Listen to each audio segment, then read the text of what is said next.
deu para perceber que o presidente está sob pressão. Ele saiu de casa, preparou muito bem esse discurso, repartiu em três partes. Primeiro, ele fala sobre a história do país, do partido, e depois ele fala sobre questões econômicas, para depois finalizar com a questão da sucessão ou das candidaturas do MPLA, no MPLA. Ele faz um recuo. Inicialmente, ele se opunha às candidaturas dentro do MPLA, dizia que os outros estavam a ter pressa, etc. Mas ele já faz um recuo porque ele fala aqui de manifestações. E ninguém diz que é candidato ainda do MPLA, mas todos, o Higino Carneiro, António Venâncio e outros, tudo o que fizeram foi a manifestação de quererem concorrer à liderança do MPLA. E nesse discurso o presidente já aceita que o que se pode fazer é necessariamente a manifestação de se candidatar. Mas depois de 2 minutos ele entra em contradição e combate essa mesma manifestação. Quando ele vem dizer que isso é barulho, etc., vem se opor. Ficou ali um pouco, perdeu-se ali um pouco, ou ficou um pouco perdido, mas houve uma evolução nesse discurso, nesse pensamento que ele tem sobre a sucessão, ou melhor, sobre as candidaturas. Ele aqui aceita, e aparentemente as candidaturas aceita, e até ele dá o exemplo da JMPLA, que realizou recentemente, ano passado, em outubro, congresso de múltiplas ou de 2 candidaturas, né? Mas a JMPLA tem 63 anos e só na história que realizou um único congresso com pluralismo, que foi o do ano passado. A OMA também está para organizar um próximo ano com 3 candidaturas, mas são candidaturas indicadas, né? E o presidente tem uma preferida que ele já escolheu, que se chama Carlota Dias. Portanto, aliás, mesmo até a nível dos alguns comitês, tem havido múltiplas, duplas candidaturas, mas com candidatos indicados. Agora, ele dá a entender que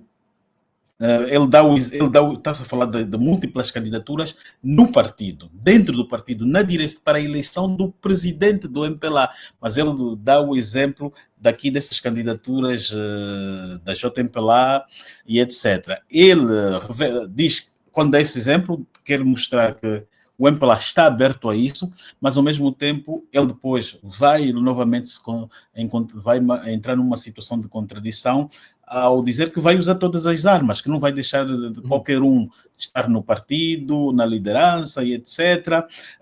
Que está a falar aqui de democracia, do jogo democrático, mas ele ao mesmo tempo vem dizer que vai escolher um bom candidato por MPLA, quer dizer que ele vai passar, não vai valorizar a vontade dos militantes do MPLA, vai combater todos aqueles que, e ele falou bem isso, e uma coisa que o presidente Lourenço tem é, ele quando fala sem papel, ele é honesto, não esconde, mostra aquilo que é. E ele diz que vai usar todas as armas. Ele fez um discurso improvisado, não foi um discurso escrito. Ele tinha ali os pontos, às vezes ele lia, tinha ali os pontos que ele às vezes lia, e pronto. Ele também mostra aqui uma ruptura, mostra que não confia nos militantes do MPLA, que ele quer fazer uma aliança com os jovens, e está sempre ali a falar dos jovens, que os jovens, etc., mas dos mais velhos não. E ele fala, olha, foram ter comigo, que disseram que os mais velhos já decidiram, e etc. Quer dizer que ele desconfia dos mais velhos, perdeu confiança nestes mais velhos e põe-os de parte. Mas, ao mesmo tempo, ele vai falando que chegou uma informação, etc, etc. Ele dá-te aqui um dado revelador, aquilo parecia ser fofoca, ou é fofoca que levaram, né?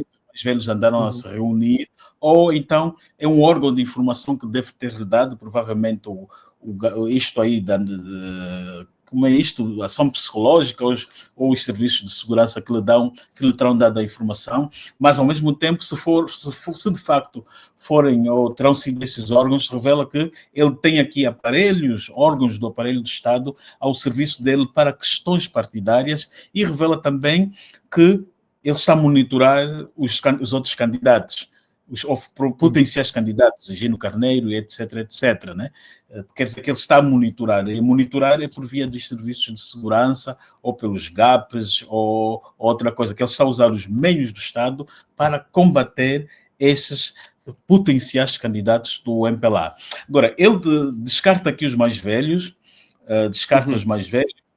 e dá um sinal aos jovens, que ele vai escolher alguém, querer ser ele a escolher alguém, vai desrespeitar a vontade dos militantes, ou então ele vai indicar, depois vai só pôr esse tal indicado para ser votado internamente, e depois ele vai dizer que os militantes é que votaram, mas ele está-se a inclinar aqui aos jovens, né? Mas há um problema, os jovens, o perfil de jovens que ele está a apostar, não são jovens que lhe são leais ao presidente, não há uma ligação de lealdade para com ele. Mas será Gama? Será? Sim, porque não são jovens que... Veja, os Eduardo dos Santos, quais são os jovens que ele tinha?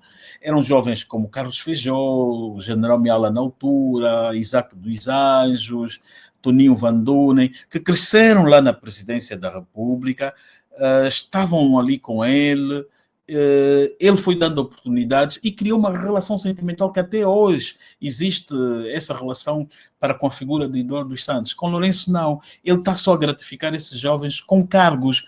Ele amanhã sai da presidência da República, fica presidente apenas do MPLA, sem poderes, não tem mais nada que faça com que esses jovens vão lhe seguir. Não há. Então, esta aliança que ele está a fazer é perigosa. Ele está aí num quadro idêntico àquele que no fim do Zé Eduardo dos Santos, que não sabe muito bem o que fazer, como sair. Ele já não está a saber como sair. Ele diz-nos aqui também mais uma dica, que é, se dependesse, ele ainda ficaria no poder. Quer dizer que há uma pressão. Ele aqui nos diz que, indiretamente, que desistiu de um mandato, de um terceiro mandato direto. A Constituição já não lhe permite, já não vai conseguir, já nem vai a tempo, mas agora ele vai para, exatamente, para a presidência da República, mas ele vai para um terceiro mandato indireto por via da presidência do partido, que é, ele coloca, ao invés de ele estar à frente do Estado angolano, ele agora vai querer estar atrás do Estado angolano, pondo à sua frente um puppet, um candidato que ele vai comandar ou da conveniência dele, e ele, a partir da sede do partido, vai mandar. Mas esquece de uma coisa, a realidade já nos mostrou que o líder do MPLA só manda quando ele tem o Estado com ele, porque tem do Estado, tem as Forças Armadas, tem os serviços de inteligência para assessorar, e etc. Ele só na presidência do partido. O presidente da República, depois dos 6 meses, se quiser, ou 3 meses, pode lhe destituir do cargo de presidente do partido. Como é que pode fazer isso? Ele está aqui a fazer um congresso que ele já disse que vai usar todas as armas, provavelmente que vai ser um congresso com irregularidades, violações. Os outros vão deixar o novo presidente tomar posse, ou o presidente vai tomar posse na República, ele vai ficar no partido, depois o que é que vai haver? Podem impugnar aquele congresso via tribunal. Já que os órgãos de justiça são comandados pelo poder político, o novo presidente pode permitir, né? Vai haver ali, aliás, há aqui um consenso no geral que o presidente automaticamente admite, que é que ninguém está com ele, né? Ali no MPLA há mais grupos contra ele do que com ele.